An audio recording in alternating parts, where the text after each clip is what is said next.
Hello, everyone. Super excited to have you here. Guess who I have right here with me? I have here with me the host of the much anticipated podcast of 2025, the Diasporan Mum, a podcast about culture, identity, and all things parenting in a home that is away from your home. That's the diaspora. But before I let the cat out of the bag, let's get to meet our host for today. Well, you're most welcome on set. Thank you very much. Thanks for having me. Would you briefly introduce yourself to us in a nutshell? Who are you? Hello, everyone. It's a pleasure to be here. It's a pleasure to have this opportunity to share some of my thoughts with Bralade. My name is Ngobo Emese. I'm a professor of law and I research around environmental law and justice issues. I'm also a mom. I'm originally from Nigeria. I am Nigerian, but I've lived in the UK now for over 2 decades, working there as an academic. So yeah, that's me. All right. So what is this foray?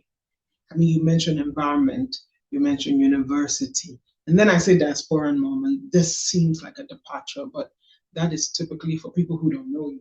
So first of all, tell us, what are the things you're most passionate about? Because I think that the elements of these through the work of your life, your intellectual prowess and your academic expertise and body of work. Would you tell us what are those core values and interests that you have? Yeah, so from a very early age, I've been privileged to be part of a very loving family. And for me, family is everything. I come from a family of 11 children, and the 10th of the 11. So I've always had a boisterous family life. And then I've been privileged to have nephews and nieces, cousins. So for me, people are the core of who I am and what really animates me most. And ensuring a whole self, I think, is really important to me. And then as I've grown in my own career, one of the things I've really enjoyed doing is mentoring the next generation. I've always had young mentees, especially young ladies, but also young men, just trying to share my experiences and hoping that at least if something of what I've been through can help them on their own path, for me, that will be really great success. So I think the podcast draws on those two elements. This very idea of family, being grounded in family, having a stable background that then, if you like, launches you into the world. Because I think that I wouldn't be, not I think, I know that the person I am now would not be without the very supportive environment that I was brought up in, I was raised in. And that certainty, what I call rootedness of knowing who I am, my identity, such that no matter what life throws at me, and life does throw quite a lot at you, I do know my center, I do know my core, and that sets me out on everything else I do. And I think that's also why the experiences that I had in the diaspora were quite important and quite central, because suddenly I could juxtapose, I could look at what my life was before, what I knew before, and then what life was like or is like in the diaspora, especially when I first went to the UK. So that's kind of a bit of a background.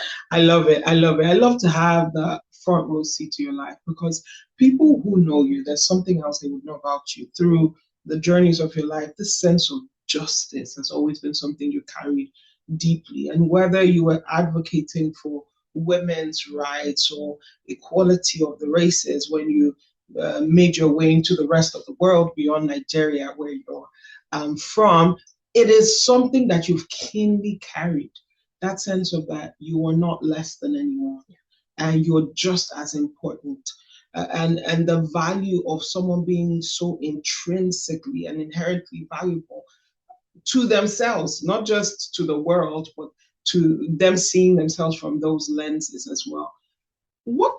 How does Diasporan Mum, and let me pick the two things you're most interested in, how does environmental justice and racism or race equality, what do those have in common? Yeah, no, Bralade, you're very right. I think once I'd left the shores of Nigeria and I came to build my life at my home in the UK, there were aspects of my being, of my person that I hadn't explored or even known.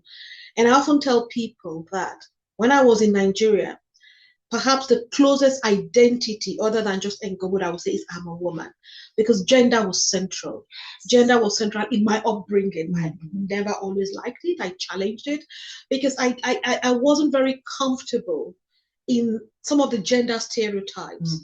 And I felt that women perhaps were not given the same platforms, or were not seen in the same way, or were not treated in the same way as, not exactly, but on par, in terms of their rights and their personhood. So that was my initial pushbacks. And I remember one of the very first papers I gave was about women's rights, and quoting Hillary Clinton about women's rights being human rights, and that they're not any different from other rights as well. And then moving on from that gender space, when I started living in the UK, the race element came to be. And I often say that I very much align with Chimamanda Adichie's writing in Americana, where it says, I didn't know I was Black until I came to America. Because I didn't know I was Black until I went to the UK. I didn't wake up in the morning thinking I am Black, because Black was my being. It was so much part and parcel of what I was, and I wasn't different. But the moment I went to the UK, I started to see that it was a new lens through which I was being viewed. And that lens was my Blackness. And that lens carried undertones and implications and meanings that were being attributed to me that I didn't realize at all. And not all of those attributions were necessarily fair or legitimate. There was some stereotyping, there was some prejudice, and dare I say some racism.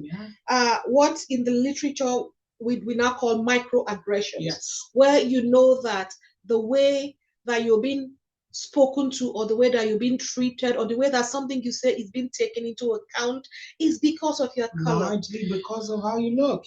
So I remember in one of my previous employments, having to work, we were working down to supervise, invigilate students. And there was a sign that says no students goes beyond here. I was working with a colleague of mine, a younger colleague who was white. And I was stopped to say, oh no, you can't go there. And the other colleague wasn't stopped. And the only reason why there was a perception that I was a student was because my skin tone didn't look like I belonged on the other side of the fence. I looked more like somebody who should be a student in this environment.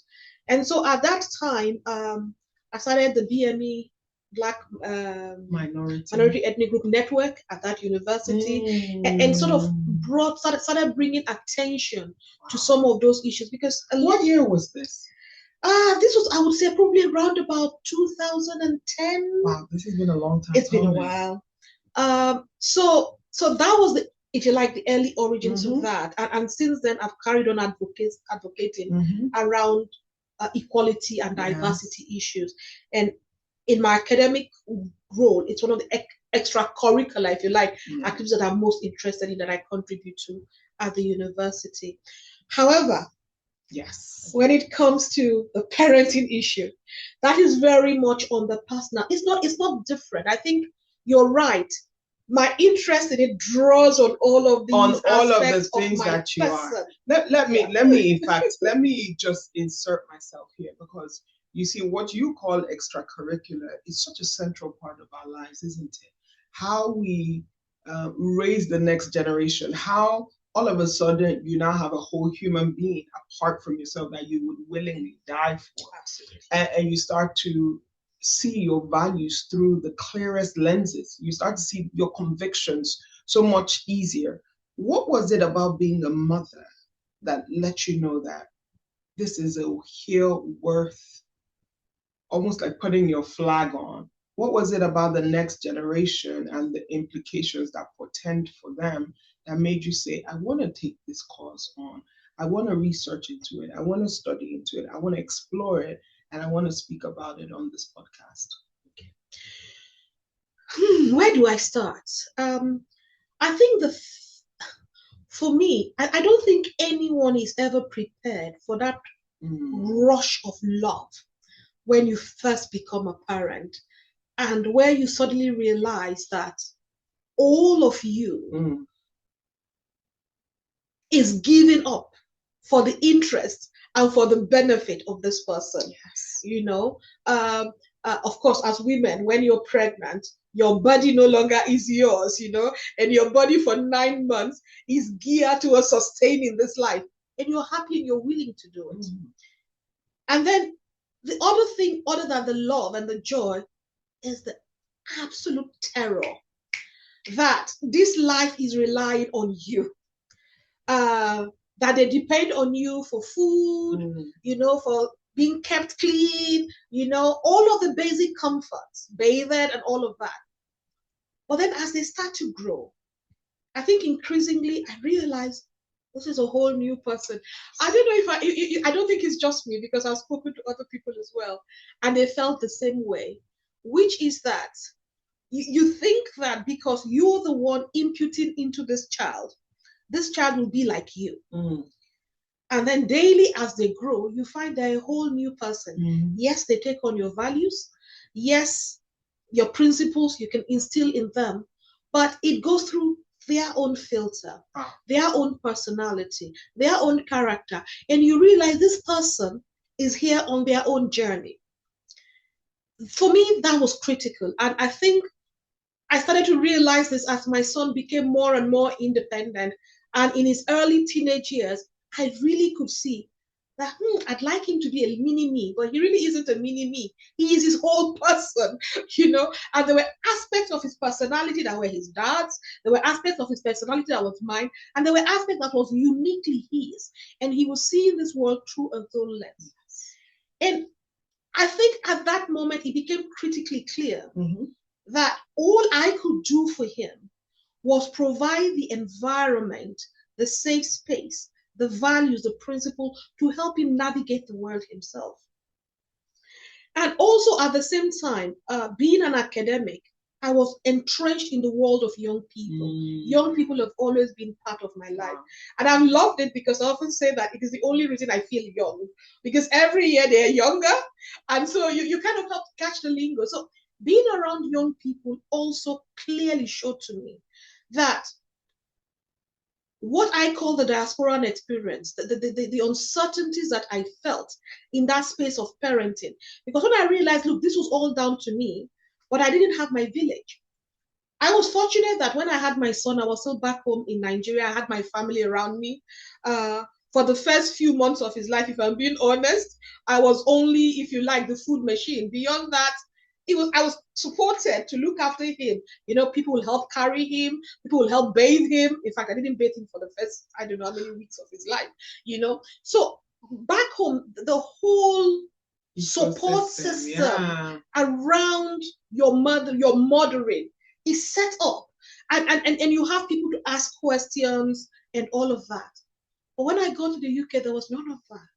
It was really all down to me.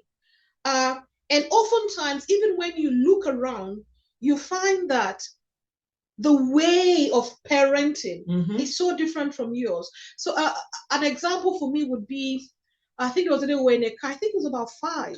And he said, oh, mom, don't be silly. You know? And being a very Nigerian mom, I'm like, oh, don't say don't be silly. And my friend who was, I said, oh, no, he doesn't mean anything. I said, no, he means something.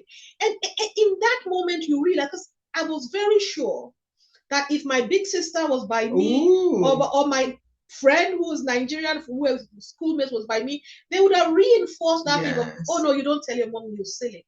Now, it isn't that you're silly is right or wrong, but it isn't part of the world or part of the ecosystem of language, communication that you use with an elder in the world that I come from. So I reacted to it. But in my reaction, the response from the support system was, oh, no, it's okay. And I know that's very mild and gentle, but it is those sorts of things that I talk about in terms of how it is so different. So what does respect mean? So for me, telling me don't be silly from my 5-year-old was not respectful. And my friend didn't see it that way, who was from a completely different culture. And then you escalate that to other things as well. When is curfew time? For instance, how do you greet elders? How do you call elders? Another story for me was when I introduced my son to my then head of school. And I said, please meet Professor. He said, oh, no, don't call me Professor. I'm like, he has to. And I was like, and I could see my professor was very uncomfortable. Struggling. And I was like, no, I am struggling with titles. Because I said, listen, if this boy goes home and calls somebody of your status and of your age by their first name, to be problematic. Absolutely. At the time, he was only 7.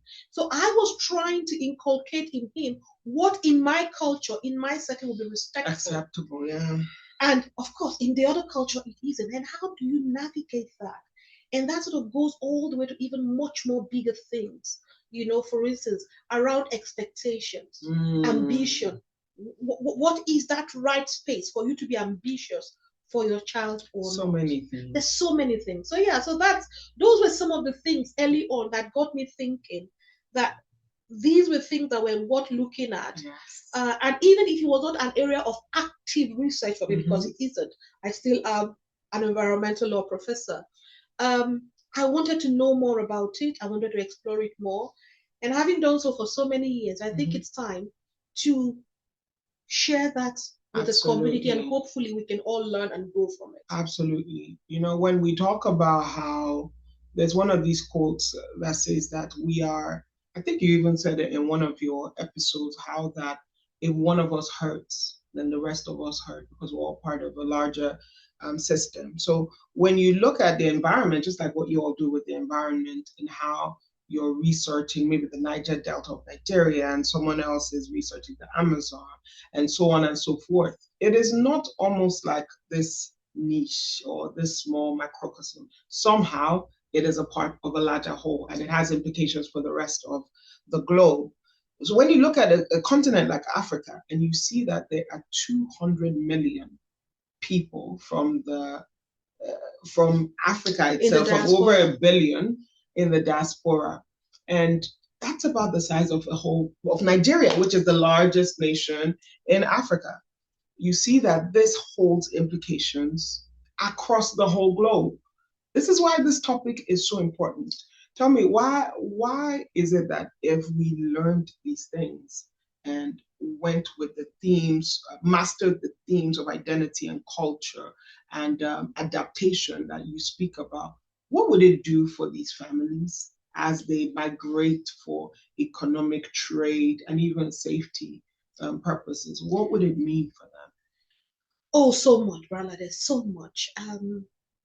I think one of the things that you get to see very easily when you live in the diaspora is that there is a lot of adjustment that's needed. I think back to my point, at the core of your identity, and again, I said this in one of the podcasts, it's about the role of culture in who you are, because identity is about a socialization process. And culture is, according to Wangari Maathai, the renowned environmentalist and Nobel laureate, culture is coded knowledge. Coded knowledge isn't something you pick up a book and read and learn.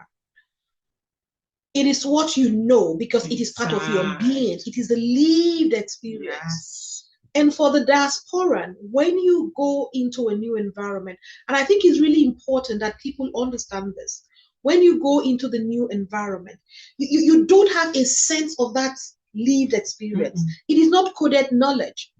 And yet you're an adult, you're mature, you're meant to understand it, and you're meant to live it. And oftentimes you find yourself in this in-between, where you're not clear where to go, what is right and what is wrong. Because what your DNA is telling you to be right, you're having flashing alarms. And you're not quite sure what the other thing is and what the boundaries of that are.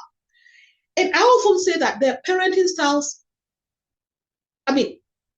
let's get one thing clear. We've got good parents, we've got bad parents. So you do have parents who do evil to their children, who harm their children. Those are not the areas I'm looking at. I'm looking at parents who are truly trying to do the best they know, trying to do the right thing by what they know and how they know things should be. But perhaps sometimes aren't being validated and therefore second guess themselves. And what I find in that space, at least from my experience, talking to other people, but also in the literature that I have read, is that creates a lack of certainty. And that lack of certainty has implication for the child and for the family and the family dynamics.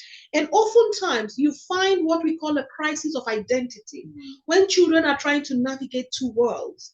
And having a crisis of identity has a lot to do with their sense of self, their sense of pride, because identity is also about pride, their sense of pride in themselves and in their culture. And it's not just about you, it's about what the environment is giving back to them, whether that be in media, whether that be in popular culture. What is the environment saying about them? So you're telling them one thing about themselves at home and say, oh no, you're great, This is, and then back at school, maybe there's a topic that says, 1,000 immigrants come to the UK too. And all of a sudden, the teacher may not realize this, but there's an immigrant child in that class who suddenly feels less than.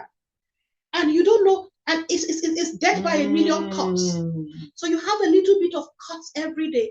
And if we don't know to properly explore these open spaces for discussion in a, if you like, collaborative manner between the diasporan and the communities they work with, so that we will be able to together nurture and create, hopefully grow whole citizens, whole individuals. I often say that I don't think that the mental health epidemic that we currently have and the disproportionate number of young Black men, for instance, in the UK, who are prone to or who have fallen victims of mental health crisis or illnesses, has a lot, I believe, to do with identity. And again, you find this in the literature and in some of the discussions. So what I really want to do is hopefully that these podcasts will be a means of opening spaces for discussion, but also of providing resources. Because if there's one thing I know as an academic, is doing research and finding answers. So if I don't have the answer, I want to be able to bring people who can help provide answers from their own. Exactly. So that really is what this is about. It's not about what I know. Yes, the starting point is my experience. The starting point is the reflection on that experience and those of the people around me. But I'm hoping that it will become a whole community, that we will be together trying to explore what we all know to be fundamental to our future. There's something key that you mentioned. You talked about, when you were going through your research and just your positions, you talked about how the diaspora we're talking about is from sub-Saharan Africa, from the global south up north, because you could argue that there was a diaspora movement maybe over some centuries ago when, the missionaries and the traders came from the Western civilization down south, but they didn't come to look for the identity. They came to impose the identity in many cases. And then we start talking about things like hegemony and how we, and when I say we, sub-Saharan Africa or even the global south, started feeling less than and thinking, this looks like a better way. Why can we not just, if people argue and say, well, they did it and they came and they lived amongst us and they seemed all right and they still maintain their identity and culture, why is it different in our case? And how does this podcast solve? Rather, that's a really great question and a really important one. Because I think, in my case, there is one thing about being somewhere for a little bit of time and knowing I'm going back home, which is what happened when I first went to the UK to do my master's. And there was a time frame. Okay, so I didn't feel like I was part of this world. This wasn't my world. This was a place where I'd come to study for a while and I'll go back home. So no matter how uncomfortable I felt, you had the idea. You had a time frame. I'm going back home. And I think for a lot of expatriates, that is the experience. I'm going somewhere for something and I'm going back home. So the other home isn't home. That's one thing that we must understand. Whereas for me, I've now lived in the UK now for 20 some years. So that is home. Yet, when you ask me, I'm Nigerian. I'm still very much Nigerian. Absolutely. Nigeria is still home. And my connection to Nigeria is very real. My identity is very much intrinsic with Nigeria. When you had the if you like, the colonial experiment. Mm-hmm. No colonial felt that they were British. Sorry, they were Nigerian. Mm-hmm. No colonial felt that, oh, when I come to Nigeria, I'm going to be like them. No, no, no. They came, like you said, to tell us how to be and what to do. And whatever they didn't like, they just abolished it. You know. But as a diasporan from the South-North migration, you don't have that power. And you are a minority. And so, I mean, one of the blogs I read as I was, again, just researching about this and trying to understand how people were experiencing their diaspora experience was of this Chinese American lady who talked about, Chinese American Taiwanese lady who talked about that, if you like, dissonance, you know, in herself, where she was never fully American. And then the Taiwanese culture was never really okay either. So it was a weird space in which you are ashamed of the Taiwanese culture. You're ashamed of the Nigerian culture because the narrative, and that's what I talked about, what the media reflects back at you. You know, when the media refers to immigrants in a certain way, when the media talks about your food in a certain way, when your accent itself is an issue, when the way you greet your parents is an issue, when your parents are defined with labels, you know, pushy moms, not helicopter moms. Yeah, that's you know, angry, aggressive. The language is very different. And oftentimes, as I say, some of these things may not be necessarily intentional. It may be unconscious. And from the point of view of the dominant culture, I understand where it's coming from because it's not their way of being either. So oftentimes it's like a clash of cultures. It reminds me of the poem, which again I referred to in one of the episodes by Gabriel Okara, Piano and Drums, talking about the drums, jungle drums, and the piano. Now, the piano produces beautiful music, and concert pianists are excellent in what they do. But for the native African like me, when the jungle drums beat, your body moves. But when the piano plays, you're not quite sure how to respond to it in exactly the same way. And I think it is that's why I really like the word the in-between. The in-between. So it's not right or wrong. It's really about how do we understand both of these cultures, marry them in such a way that we can have a harmony. You know, I think it is what Jimmy Carter talked about, that diversity isn't a melting pot. You don't have to melt everything into this, you know, mushy, trashy, whatever. That means nothing. No, because homogeneity, I don't think, works. Diversity really is about, as he said, a rich tapestry, where you take patches and knit them together, and the entire mosaic is beautiful. And that's what I hope that we can achieve. So what I am advocating, or where I'm hoping we get to, isn't about, all diaspora should keep their culture in exactly the same, because then if you're not evolving as a human being, then human beings are constantly evolving. But that must be an intentional evolution, because you have explored, reviewed, evaluated your life and think, I really like this aspect of my culture, I'll keep it. This aspect, maybe not so much. And this new culture, I really like this aspect, I can keep it. You are, if you like, autonomous. You are your own, what's the word I'm looking for? Agent. You have agency. Whereas in the current context, it isn't agency. It's the dominant culture telling you that is right, that is wrong. Don't do it that way. Do not do it that way. And that makes you feel less than. And it is that feeling of less than that I think creates the harm and the mental chaos that you then find in that lack of certainty about who you are. Or if you know who you are, that who you are is worth it. That you are worth something. That is great. You know, as we wrap up this conversation, I can't help but think, you call her the Diasporan Mum. And you've mentioned too that this podcast is for fathers. It's for the whole village who's tasked with and privileged to help bring up this communal child, even though one woman probably birthed that child. Can you speak directly to the Diasporan Mom, who I already think is a hero for navigating uncharted territories? In America, they speak about the pioneers who just picked up their bags and went in a direction because there was a promise of a better life. And in many cases, the people you're speaking to, they went in promise of a better life, or they thought they were coming back one day, but plans have changed, yet they're still forging ahead, trooping on, and they keep waking up daily, navigating amidst the challenging circumstances, balancing gratitude for the life that they currently have while mourning what they consider lost and probably will never go back to again. Could you speak to that one with hope, even though we've spoken about all the attendant issues, right? Would you speak to that one and let them know what to expect in the upcoming seasons and episode of Diasporan Mum? Yeah, Brala, thank you. I think that's so key.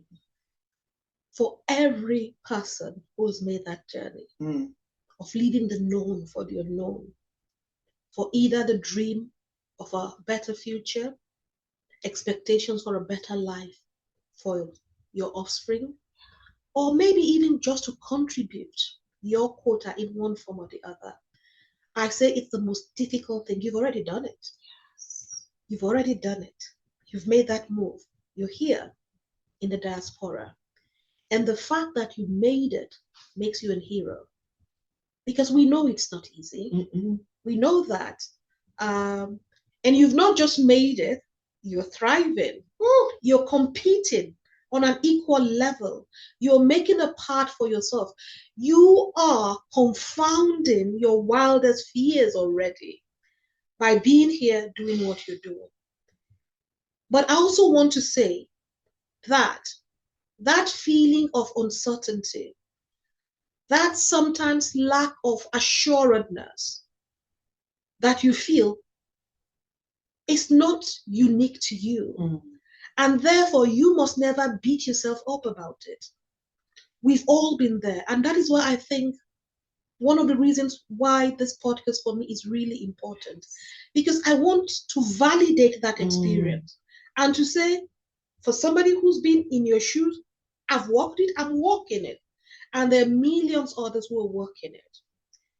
And I also want to say, for those who may be in that place where they're thinking, oh my God, did I make the right decision?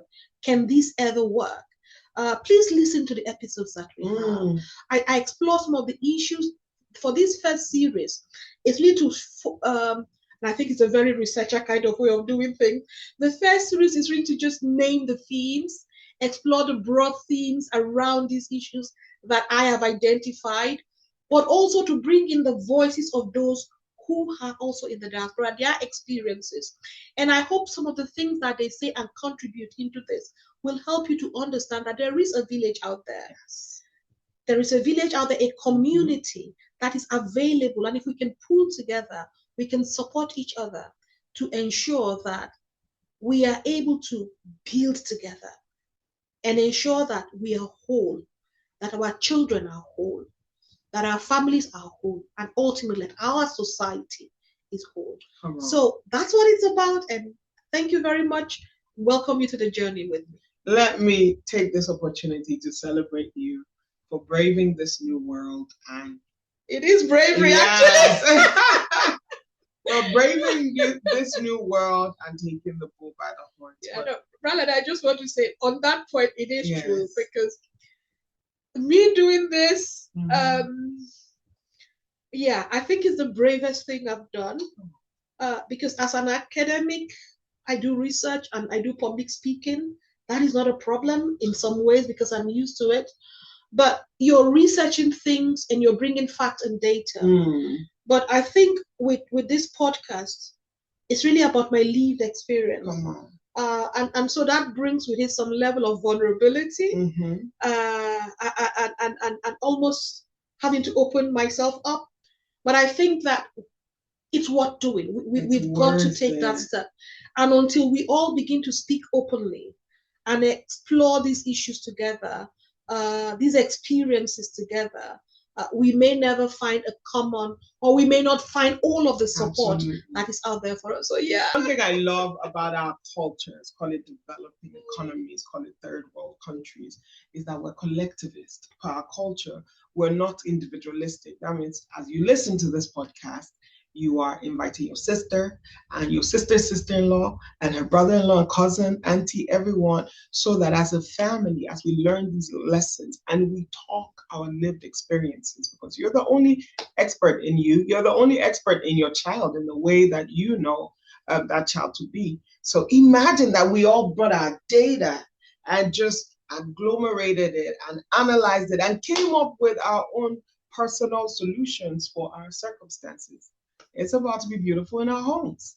Look forward to more episodes and more seasons of this podcast. And honored to be walking this journey with you. And thank you very much, Brala. And you are a hero of the journey as well as a mother and a diaspora. So thank you very much for all that you do, because I know you do a lot as well in this space. I appreciate it. Till next time, y'all. Thank you and God bless. Thank you.